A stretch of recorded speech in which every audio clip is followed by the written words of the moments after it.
바로 시작하겠습니다. 먼저 라스팔마스와 알메리아의 경기를 분석해 보도록 하겠습니다. 라스팔마스 스페인 1부 9위 승패무무패입니다. 기본적으로 바르셀로나식 지공을 포함한 축구를 선보이는 팀입니다. 때문에 동적인 압박에 능한 팀을 상대로는 조금 고전하는 면모가 없지는 않습니다. 다만 홈 구장이 있는 지역의 특성상 원정팀이 에너지 소모를 상당히 빠르게 맞이하는 상황을 많이 만들 수는 있습니다. 알메리아도 전반적으로 라스팔마스와 대등한 모습이지만 2019년부터는 라스팔마스 홈에서의 승리는 없습니다. 알메리아 스페인 1부 22 무무무패무입니다. 알메리아가 상당히 압박지향적인, 상당히 동적인 움직임을 가져가기는 하는 편입니다. 물론 수비 상황에서의 공간 커버와 기본적인 위치 선정에서 좋은 평가를 해주기 어렵다는 점도 사실입니다. 특히 에너지 레벨이 많이 그리고 빠르게 소모될 가능성이 높은 이 매치에서는 이 약점이 상당히 빠르게 알메리아에게 찾아올 가능성이 높아 보입니다. 그나마 에너지 레벨이 유지되는 상황에서는 라스팔마스의 전진을 어느 정도는 제어할 수 있기는 할 듯합니다. 알메리아의 동적인 스타일이 어느 정도 라스팔마스의 전진을 커버할 여지는 있지만 결국 에너지 레벨이 빠르게 소모될 수밖에 없는 상황에서의 문제는 있습니다. 알메리아가 기본적으로 가지고 있는 공간 커버 능력이나 위치 선정에 대한 플레이는 신뢰를 하기 어렵습니다. 언더 2.5 양상 속 라스팔마스의 승리를 예상합니다. 다음은 비아레알과 발렌시아의 경기를 분석해 보도록 하겠습니다. 비아레알 스페인 1부 11위 승승패승승입니다. 발렌시아를 상대로는 여전히 홈에서 강한 편입니다. 물론 발렌시아 자체가 원정에서 약하다는 점은 있습니다. 비아레알이 파레오 중심의 지공 성향을 고집해야 하는 스쿼드라면 발렌시아의 강한 압박에 당할 가능성을 배제하지는 않아야 하지만 현재 게데스 같은 선수들이 보강되면서 상대가 내주는 공간을 찢어버리는 플레이도 어느 정도 가능할 것입니다. 발렌시아 스페인 1부 8위 승패무무승입니다. 발렌시아는 늘 원정에서 후반이 문제입니다. 후반 실점률이 원정에서는 경기 당 1.15골에 이르고 있습니다.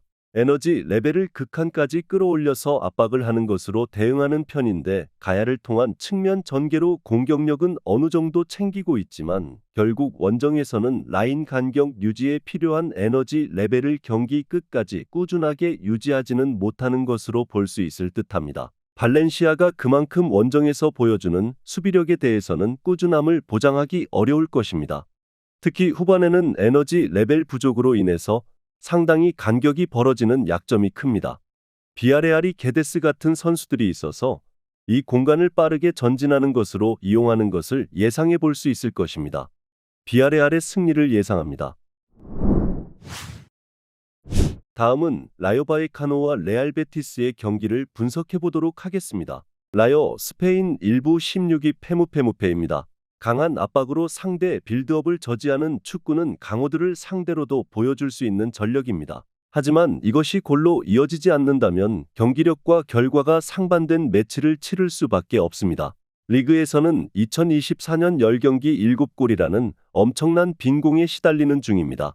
물론 라요가 보여주는 축구도 강호들에게는 무력한 편이기도 한데 베티스를 상대로도 최근 1무4패입니다.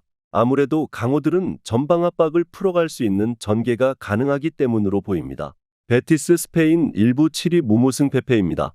베티스도 일단 원정에서의 기복은 있는 편입니다. 수비에서는 생각보다 압박의 질이 들쭉날쭉한 면이 있는 편이기도 합니다. 물론 현재 베티스가 포르날스, 페키르가 있는 상황에서는 이선에 힘을 주는 플랜 A를 가동시킬 전력은 되는 상황이고 수비적인 문제도 라요의 결정력을 생각한다면 감수할 수 있는 리스크가 될 것으로 보입니다. 앞서 언급했듯이 중원의 힘으로 라요를 상대로도 강했던 편입니다. 라요의 압박이 베티스의 빌드업을 1차적으로 저지할 수는 있지만 강호의 전개를 막아세우는 능력은 전반적으로 부족했던 편입니다.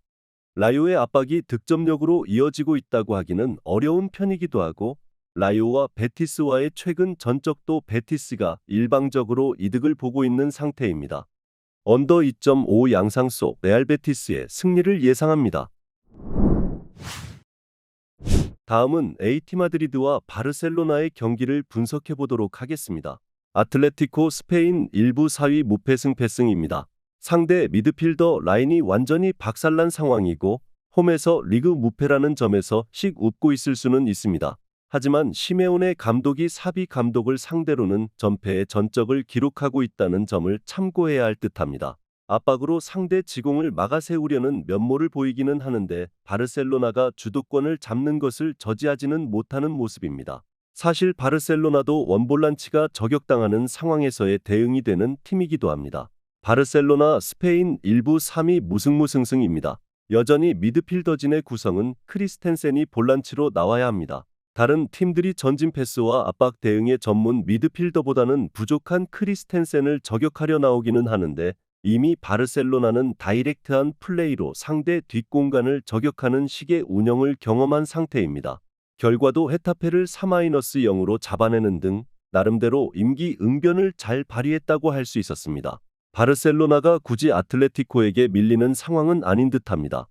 사비 감독이 시메오네를 상대로는 전승이기도 하고 크리스텐센을 압박하러 오는 상대의 뒷공간을 다이렉트하게 공략해서 대승을 거둔 경험도 있습니다. 바르셀로나의 미드필더 뎁스 약점을 생각한다면 오버 2.5를 주력으로 부주력으로 바르셀로나의 승리를 예상합니다.